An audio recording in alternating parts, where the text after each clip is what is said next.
हम संक्रांति काल से गुजर रहे हैं, जिसमें कि कई परस्पर विरुद्ध आदर्श अपनी अपनी जगह बनाने में प्रयत्नशील है। हम कैसी समाज व्यवस्था चाहते हैं, यह प्रश्न अक्सर पूछा जाता है। इसका उत्तर बहुत कम मिलता है। जब तक भविष्य के समाज का स्पष्ट चित्र सामने न हो, हम कोई योजना नहीं बना सकते और शिक्षा का योजना तो बिल्कुल ही नहीं बना सकते। नई तालीम का महत्व इसी बात में है। उसके सामने एक ऐसी ही नई समाज व्यवस्था का चित्र है और उसका निर्माण भी करना चाहती है। राष्ट्रपिता ने स्पष्ट बता दिया था कि उनकी शिक्षा पद्धति शहर और गांव में संबंध स्थापित करने के लिए आदर्श नैतिक आधार बनाना चाहती है और उससे समाज की बहुत सी बुराइयों को, अर्थात वर्तमान सामाजिक आशंकाओं और वर्गों के विषय संबंधों को नष्ट करना चाहती है। इससे गांव की उत्तरोत्तर अवनति रोकी जा सकती है और ऐसी न्यायपूर्ण व्यवस्था की नींव डाली जा सकती है जिसमें धनी और गरीब का अस्वाभाविक विभाजन न हो। साथ ही प्रत्येक नागरिक को जीवन यापन के लिए पर्याप्त मजदूरी मिल जाती है, उसे स्वतंत्र का अधिकार प्राप्त होता है और यह सब वर्गों के हिंसापूर्ण संघर्ष अथवा भारत जैसे विशाल महाद्वीप के औद्योगिकीकरण में लगाए जाने वाले अतुल धन के बिना हो सकता है।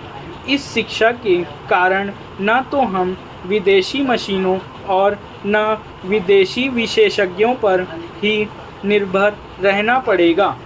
अंत में उच्च कोटि के विशेषज्ञों की आवश्यकताओं को दूर कर यह शिक्षा जनता का भाग्य जनता के हाथों में सौंप सकेगी। यह है सारांश। नई तालीम के सामाजिक आदर्शों का मतभेद हो सकता है, किंतु बुनियादी शिक्षा की सार्थकता को स्वीकार करना पड़ेगा। बुनियादी शिक्षा तो जीवन के लिए होनी चाहिए और इसका विस्तार जीवन के विस्तार के साथ संबंध होना चाहिए। इस धारणा के अनुसार बुनियादी शिक्षा के अंतर्गत उक्त बातें आ जाती है।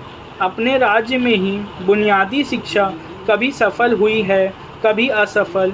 जैसे मैंने अभी कहा कि हमने बड़े उत्साह से प्रारंभ किया और जो कुछ भी हमने बुनियादी शिक्षा के लिए प्रारंभिक अवस्था में किया है वह किसी भी हालत में थोड़ा नहीं था। संपूर्ण सदिच्छाओं के साथ हमने दो विशेष स्थानों में बुनियादी शिक्षा का प्रारंभिक प्रयोग के रूप में किया, किंतु इन प्रयोगों को पूरा अवसर प्राप्त नहीं हुआ और जल्द ही उस समय के अधिकारियों ने उसके विस्तार को सीमित कर दिया।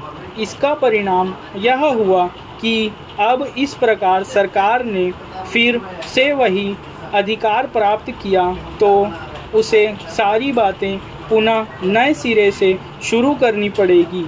हमारे पास ऐसा कुछ नहीं था जिसका आधार पर हम उसे शीघ्रता से बढ़ा सकते। फिर भी जो कुछ हमने किया वह बुनियादी शिक्षा को आगे बढ़ाने में बहुत काम आया।